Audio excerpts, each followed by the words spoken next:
थकलं नाही गड्या पाऊल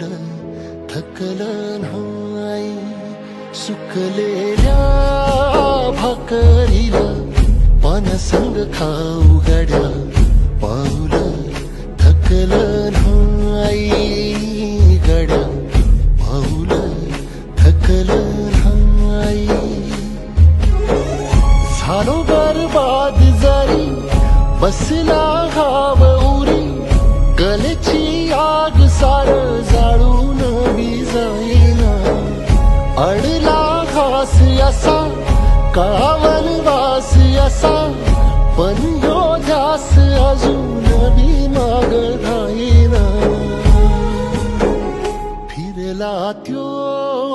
वासा घर फिरलं नाही गड्या पाऊल थकलं